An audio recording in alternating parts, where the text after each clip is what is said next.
اعوذ باللہ من الشیطان الرجیم بسم اللہ الرحمن الرحیم الم تعلم ان اللہ علی کل شیء قدیر الم تعلم ان اللہ له ملک السماوات والارض وما لکم من دون اللہ من ولی ولا نصیر صدق اللہ العظیم۔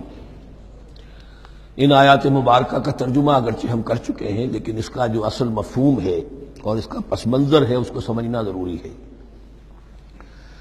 آپ کو معلوم ہے کہ اللہ کا دین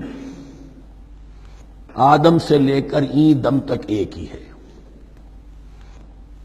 نوح کا دین، موسیٰ کا دین، عیسیٰ کا دین، محمد کا دین صلی اللہ علیہ وسلم علیہ الصلوۃ والسلام، دین ایک ہی ہے۔ شریعتوں میں فرق رہا ہے، اور یہ فرق جو رہا ہے اس کا اصل سبب یہ ہے کہ نوع انسانی مختلف اعتبارات سے ارتقاء کی مراحل طے کر رہی تھی۔ ذہنی پختگی، شعور کی پختگی، پھر سوشل ایولیوشن، تمدنی ارتقاء، یہ مسلسل جاری تھا۔ لہذا اس ارتقاء کے جس مرحلے میں رسول آئے اسی کی مناسبت سے ان کو تعلیمات دے دی گئیں۔ ان میں وہ حصے بھی تھے کہ جو ایٹرنل ہیں، جو ہمیشہ رہیں گے، اور ایسے بھی تھے کہ جو اس زمانے کی مناسبت سے تھے۔ اب جب اگلا رسول آئے گا تو ظاہر بات ہے کہ ان میں سے کچھ چیزوں میں تغیر و تبدل ہو جائے گا، کچھ چیزیں نئی آ جائیں گی، کچھ پرانی ساقط ہو جائیں گی۔ یہ پرانی چیزوں کا ساقط ہونا یہ کہلاتا ہے ناسخ ہونا، ناسخ و منسوخ کا مسئلہ، کہ وہ حکم منسوخ ہو گیا اور اس کی جگہ پر کوئی اور حکم آ گیا ہے۔ یا تو اللہ تعالیٰ تعین کے ساتھ منسوخ فرماتے ہیں، یا یہ کہ اس شے کو سرے سے لوگوں کے ذہنوں سے زائل کر دیتے ہیں۔ اعتراض یہ کر رہے تھے یہودی کہ اگر تو یہ دین وہی ہے جو موسیٰ کا تھا تو ظاہر بات ہے کہ پھر شریعت پوری وہی ہونی چاہیے۔ اس کے اعتراض کا جواب ہے جو یہاں دیا جا رہا ہے، اور یہی مسئلہ پھر قرآن میں بھی ہے۔ قرآن کی بھی تدریج کے ساتھ شریعت کی تکمیل ہوئی ہے۔ جیسا کہ میں نے پہلے عرض کیا تھا، شریعت کا بلو پرنٹ آپ کو سورہ بقرہ میں مل جائے گا آگے چل کر، لیکن شریعت کی تکمیل ہوئی ہے سورہ مائدہ میں۔ یہ جو تقریباً 5-6 سال کا وقفہ ہے، اس میں کچھ احکام شروع میں دیے گئے، پھر ان میں رد و بدل کر کے، اور پھر آخر میں الیوم اکملت لکم دینکم واتممت علیکم نعمتی ورضیت لکم الاسلام دینا۔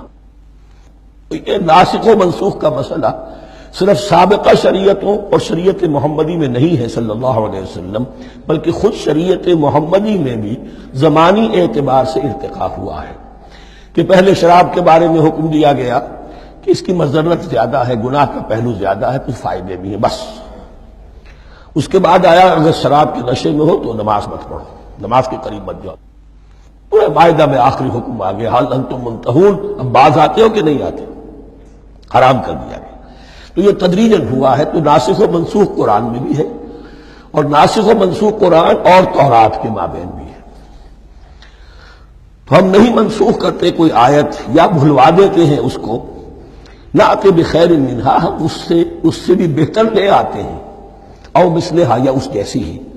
الم تعلم ان اللہ علی کل شیء قدیر، اب یہ کہ یہ تو اللہ کی اتھارٹی ہے، مالک الملک وہ ہے، دین اس کا ہے، اس میں وہ جس طریقے سے چاہے کسی چیز کے اندر تبدیلی پیدا کر دے۔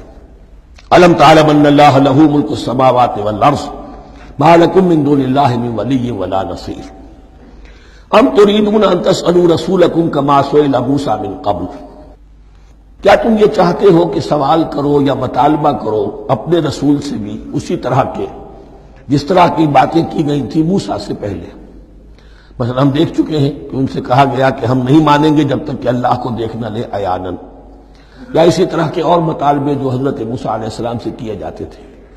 یہاں مسلمانوں کو سکھایا جا رہا ہے کہ اس روش سے باز آؤ، ایسی بات تمہارے اندر پیدا نہیں ہونی چاہیے۔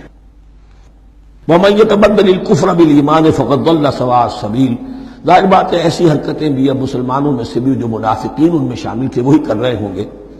اس لیے فرمایا کہ جو کوئی ایمان کو ہاتھ سے دے کر کفر کو لے لے گا، یعنی منافق کیونکہ دو طرفہ ہوتا ہے، اب اس کا بھی امکان ہوتا ہے کوئی یکسو ہو جائے کفر کی طرف، اور اس کا بھی امکان ہوتا ہے کہ بالآخر یکسو ہو جائے ایمان کی طرف۔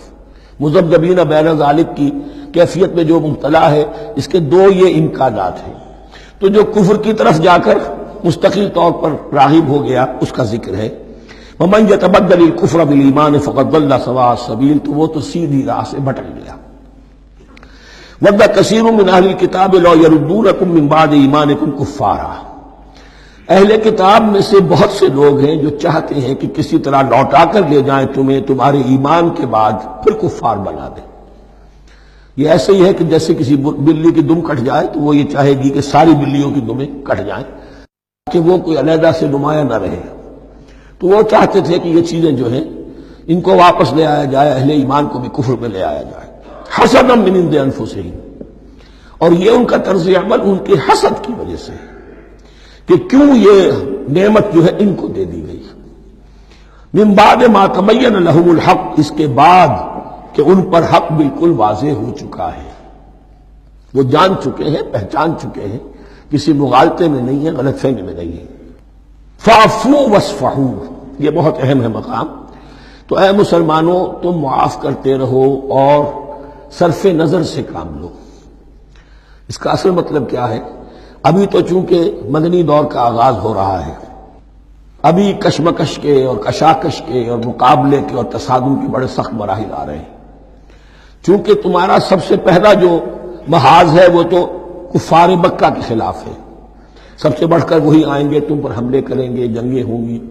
تو فوری طور پر یہ جو آستین کے سانپ ہیں ان کو ابھی چھیڑو مت، جب تک یہ پڑے رہیں ڈورمنٹ، انہیں پڑا رہنے دو۔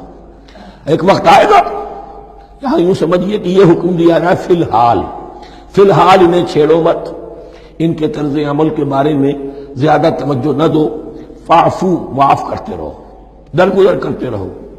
اور وصفحو کہتے ہیں، صفح کہتے ہیں ایک طرف کا، یہ صفح ہے، یہ ورق ہے، صرف نظر کر لینا، دیکھا اندیکھا کر لینا، نظر انداز کر دینا، حتی یاتی اللہ بامرہ، یہاں تک کہ اللہ اپنا فیصلہ لے آئے۔ ایک وقت آئے گا کہ پھر مسلمانوں کو غلبہ آخری حاصل ہو جائے گا، اور جب جو یہ باہر کے دشمن ہیں ان سے تم نمٹ لو گے، پھر یہ کہ ان اندرونی دشمنوں کے خلاف بھی تمہیں اب آزادی دی جائے گی کہ ان کو بھی ان کے کیفر کردار تک پہنچا دو۔ ان اللہ علی کل شیء قدیر، یقیناً اللہ ہر چیز پر قادر ہے۔ واقیموا الصلاۃ وآتوا الزکاۃ، نماز قائم رکھو، زکوٰۃ دیتے رہو۔ وما تقدموا لانفسکم من خیر تجدوہ عند اللہ، اور جو کچھ بھی تم خیر میں سے، بھلائی میں سے اپنے لیے آگے بھیجو گے، کوئی مال خرچ کر رہے ہو تو خرچ کہاں ہو گیا؟ وہ تو اللہ کے ہاں ڈپازٹ ہو گیا، جمع ہو گیا۔